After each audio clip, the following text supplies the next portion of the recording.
Welcome to Mastering Life's Adventures, an educational podcast about tapping into your true self, the soul, your soul, the substance of your life, to discover what life's ups and downs are really about, and how to have a greater sense of purpose, peace, joy, and fulfillment. I am Dr. Judith Holder, your host, coach, psychologist, fellow seeker who enjoys diving into the connections between spirituality, psychology, wellness, and your everyday life's adventures. All preparing and polishing you like the facets of a magnificent diamond to be your best self. If you're craving more from your life, you are in the right place. Come, let's journey together and transforming what you know into who you really are. Mastering Life's Adventures begins now. Hi, I'm back. And the next thing I've been thinking about has been related to, are there different states of the soul? And it's something I wrote about too. And I was thinking about it more because this last episode I did and talking about the different cries of the soul.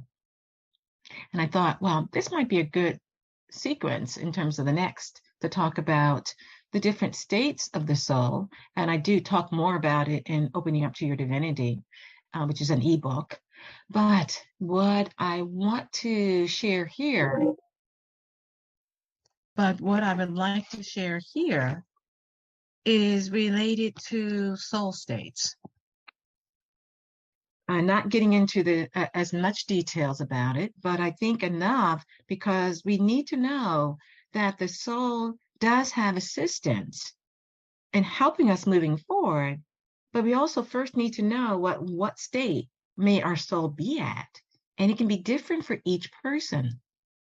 For example, you may, and I'll just talk about 4, you may, your soul may be asleep.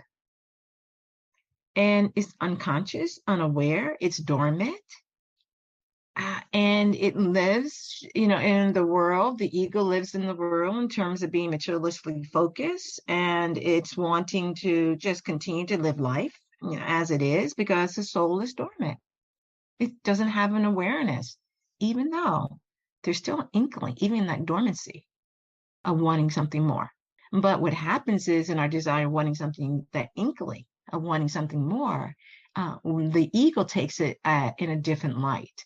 It takes it in a more materialistic light. I want some more of, money, or I want a prestigious job, or I want greater status, or I want to have a family, and reads that urge in that way. But it's really a different language of the soul. But so first, I'll swing back around to that in a minute. But first, we have that asleep soul. Then you can have the dozing soul.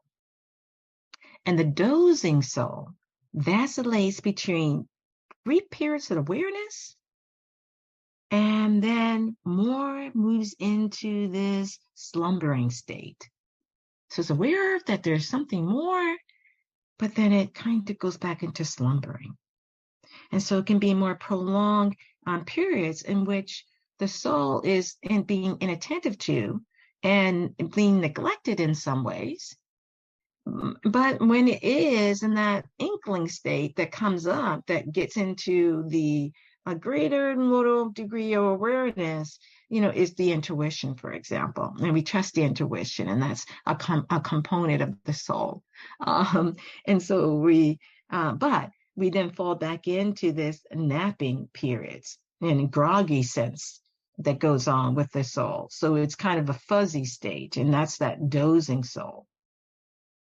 And it's in that state, in that dozing period, and in that asleep state, those two states, that you do have this just kind of acquiring things in the world, getting the education, or making sure you're dating and having a relationship, and making sure that you have kids and being able to raise your children, and making sure that you're in a job that you like to be able to have things and move things forward in terms of income and sense of you're getting things accomplished and you're achieving what you want to achieve in your particular job. that you may have as a lawyer, or your particular job that you have as a homemaker, or your particular job that you have, as um, assistant to someone in working with them.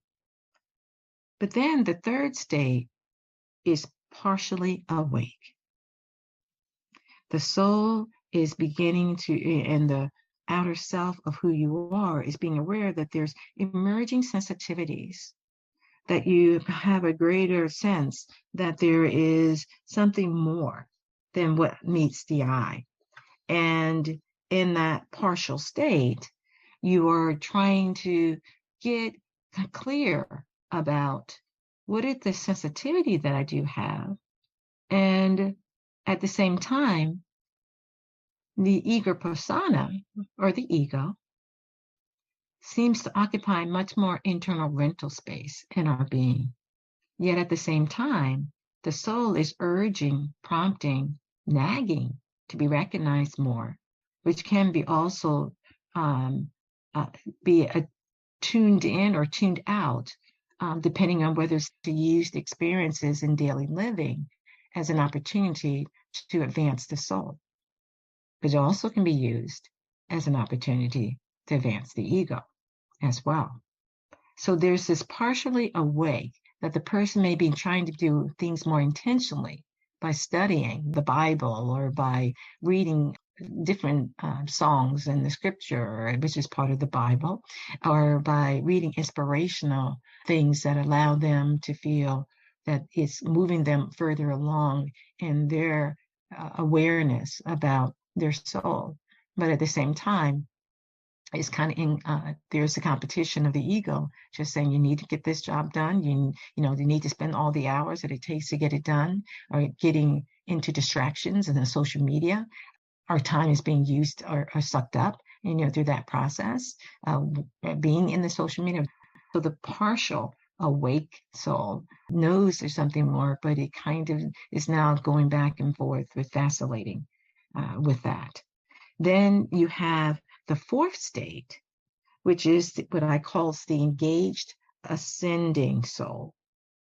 The engaged ascending soul. And that is more of the soul knows that there is the essential self, the real self, that is infused into their daily living, that they're looking for ways, the soul is looking for ways to continue to grow and to continue to advance in their evolution. They know there's more. They know that there is a soul source that they're moving towards. And every day, in every way, they're trying to be able to make wise choices, trying to make the best types of choices that would allow their soul to continue to evolve. And so the ego now, they're more attuned to, but they're starting to need to be alert to the fact that the ego can be sneaky and how it gets the soul off course because of the needs and the wants of the ego that quiets the needs and the focus that the soul needs to have and be on. And so remember I asked you to kind of think about, what the ego and how the ego shows up in your world in past episodes, and then how the soul shows up in your world, and beginning to distinguish between how your ego persona is kind of out there and how your soul is kind of quietly trying to move along. And it's like the story of the tortoise and the hare. And the hare is the ego persona, and the tortoise is a soul. And so the hare is saying, look at me, I'm going to win this race. I'm quicker, I'm better, twirl around and have fun, and I can be able to do all these things. Look at me, and wanting all the recognition. And that's kind of what the ego's about. But the tortoise, slowly, methodically, continues to move along. And it continues to not pay attention to all this blustering of the ego that's taking place. And so it ends up being, there is two roads. So if you take the road of the ego, it's always wanting attention. It's always wanting to say, look at me, when it's not under the direction of the soul. And another component I'll be talking about in a minute. The ego will always go for what it wants, what it think it needs, which is that big house or the spouse or the fancy car or the corner office. But the soul says, that's not enough. There's still this urge that still goes on within me, even if my soul is asleep or dozing or partially awake or engaged, ascending. All those states, there still innately is a desire of the soul that says, I just, and this is the higher road. This is just getting a little bit too boring for me. And there's something more. I'm looking for greater purpose, greater meaning. But the ego says, this is the lower road. Let's play it safe. We know what we got. We got the car.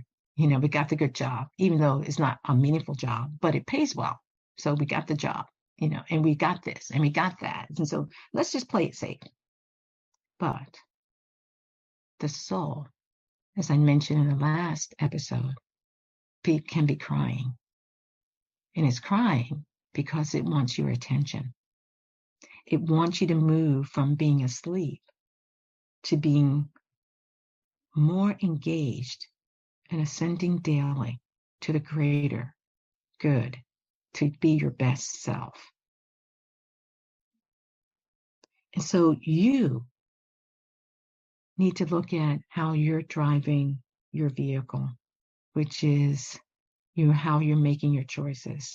How are you being the captain of your ship to say, I want to pay more attention to my soul and what my soul is desiring versus my ego, which it does not quite fulfill the deeper needs that I have.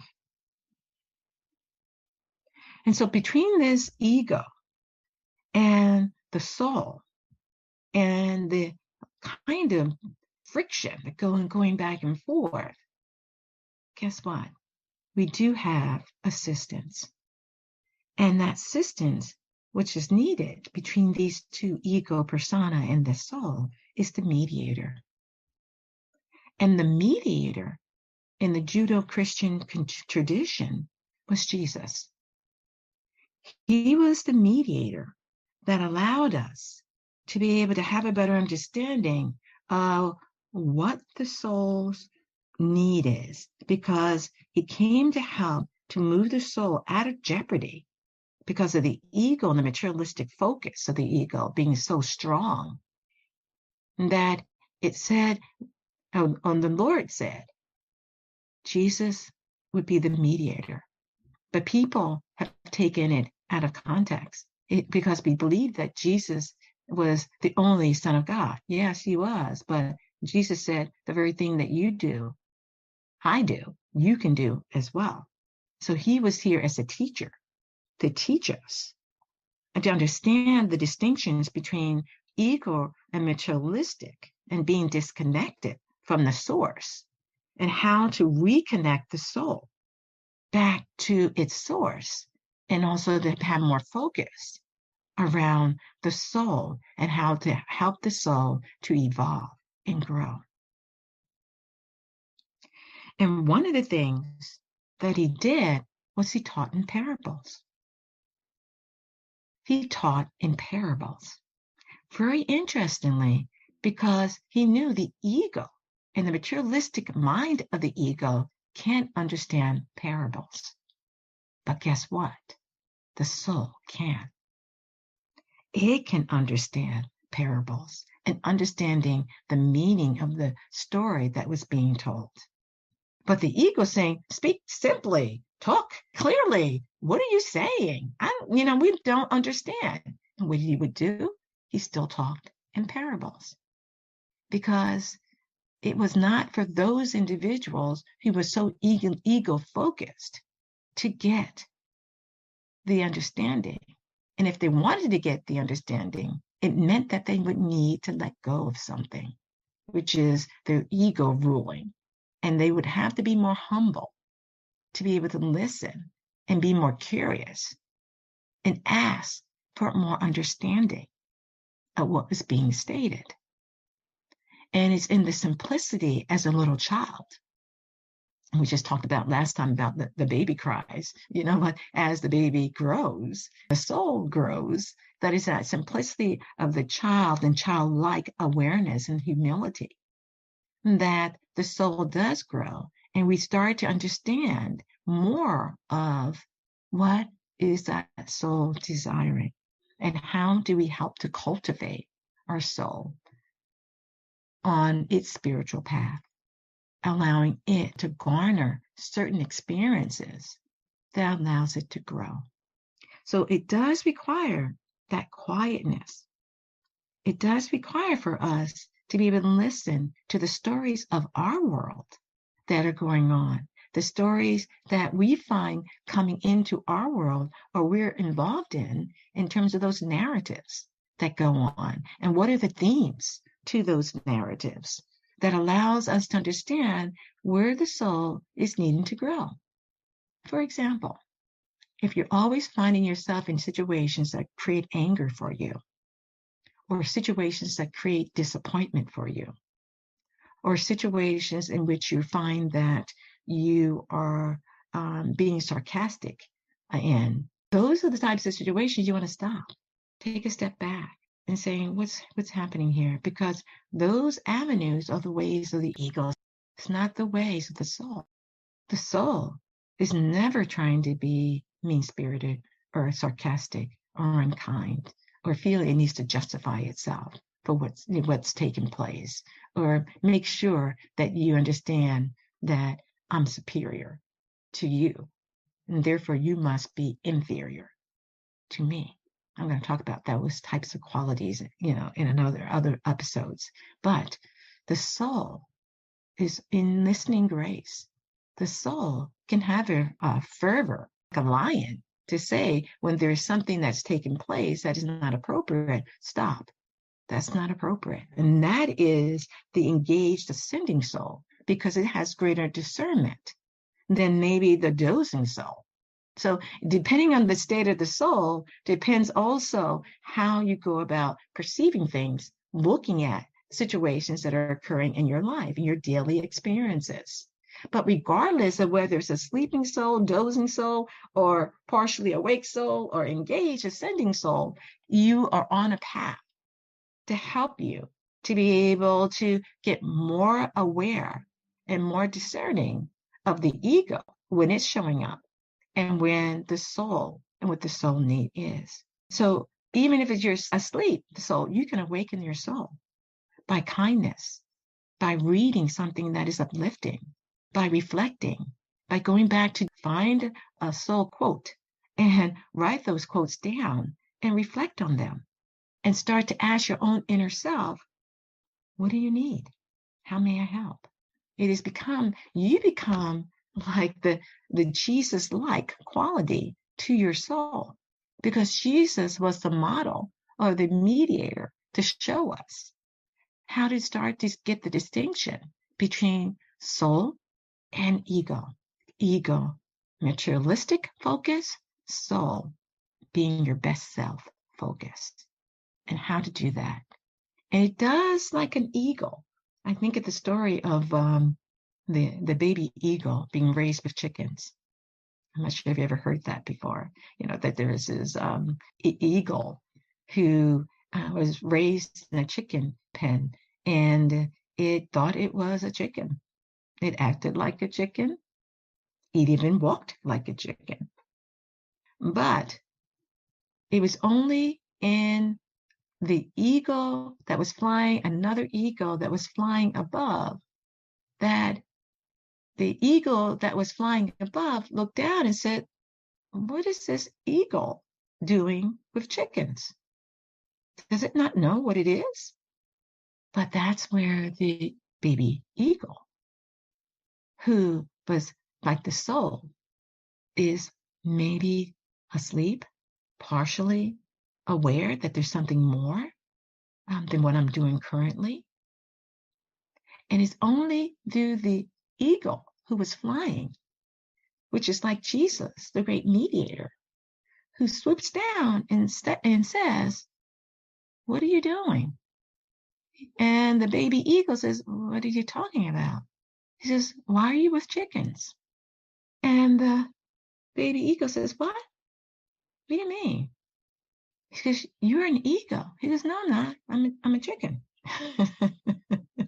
He says, no, eagle. And the baby chickens say, yeah, you're like us.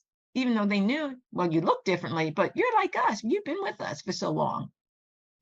And the baby eagle says, yeah, this is where I'm supposed to be.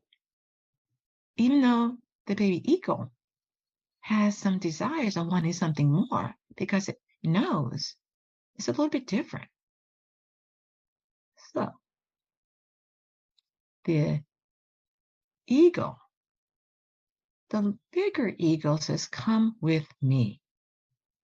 And since the baby eagle doesn't know that it has so much more capacity to expand its wings, that the flying eagle says, come with me. Because says, why? Where are we going? He says, just come with me. And there's some trust the baby eagle has. And the baby eagle says, okay. So he says, come with me. So they walk because at this point, the baby eagle doesn't know that it can fly. So it walks up into the top of the mountain. And the baby eagle says, where are we going? Why are we going up this mountain? He says, just come with me and I'm going to show you something. He says, okay. So he goes to, and they go up to the top of the mountain. And the baby eagle says, wow, there's so much more perspective up here. I can see so much.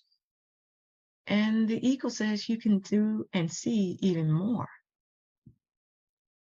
He says, you can fly. He goes, no way can I fly. I mean, when I'm with my brothers and sisters chickens, we don't fly. We kind of flutter our wings a little bit, but we don't fly. But you're not a chicken. You're an eagle. This is the same thing that happens with our soul. It gets so used to being commanded by our ego that it thinks that's just the way it is. That's just who I am. That's just what we do. We want more of this? Okay, we can have it. But the baby eagle always knows that there's got to be something more than this. It's got to be. So then the big eagle, who has swooped down and taken him to the top of the mountain, says, you can fly.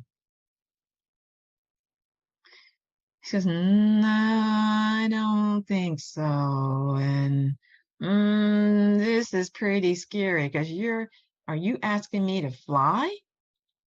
And the eagle says, yes, it's innate in you and you can do this. No. I can't do this. And the eagle says, yes, you can, and you will. So he says, trust me.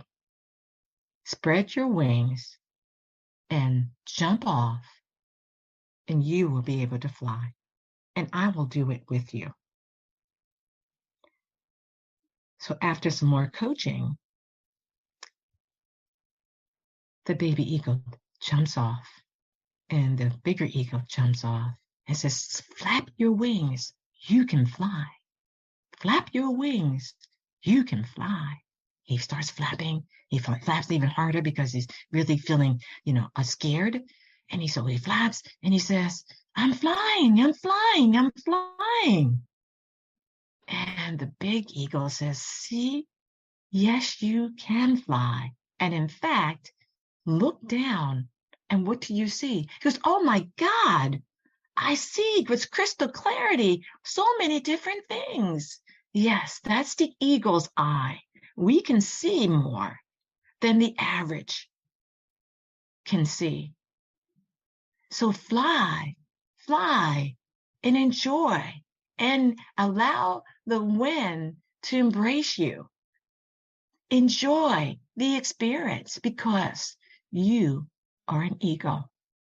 This is the same thing we have to be aware of, that when we move from that sleeping state into the awakening state and the engaging and ascending states, we start to utilize greater faculties, greater attributes, qualities that have been dormant, that we start to cultivate.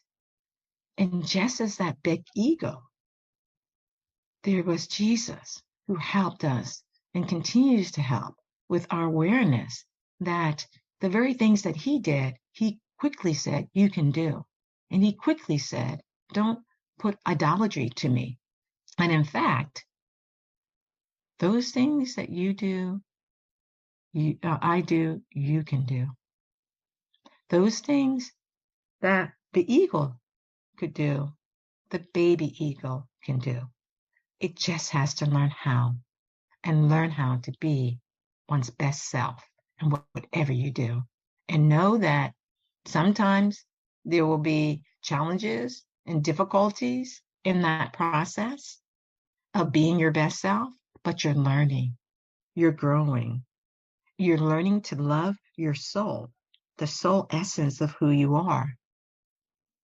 And that story is just a story representing how the soul needs to continue to evolve and to trust that some of the things that you may read about in the life of Jesus or parables or the life of Buddha, any of the great saints, are things to read about because it's showing you how they evolved, how they have continued to grow through their ups and downs.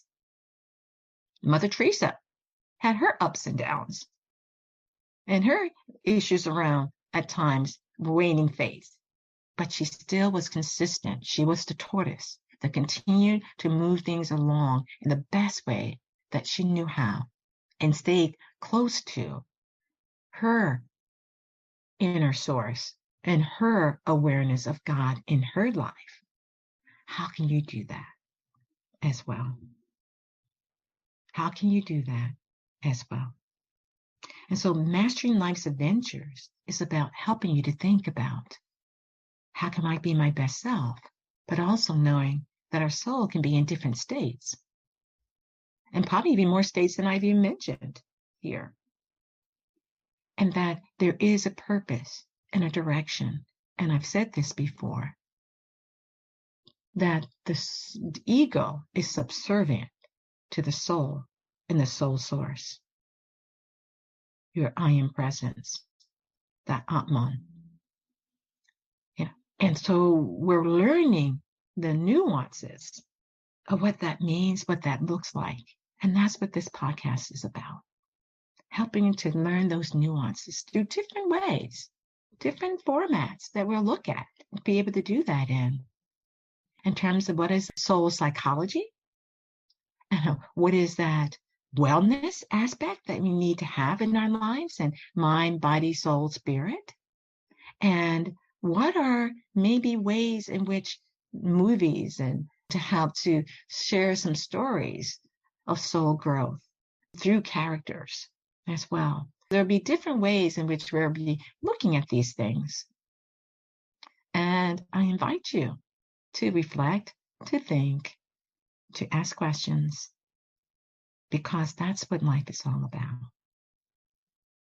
For us to keep conscious and be more intentional about how we're living our life, and knowing that some of the experiences that come our way, we can reconnect or redirect or correct on them.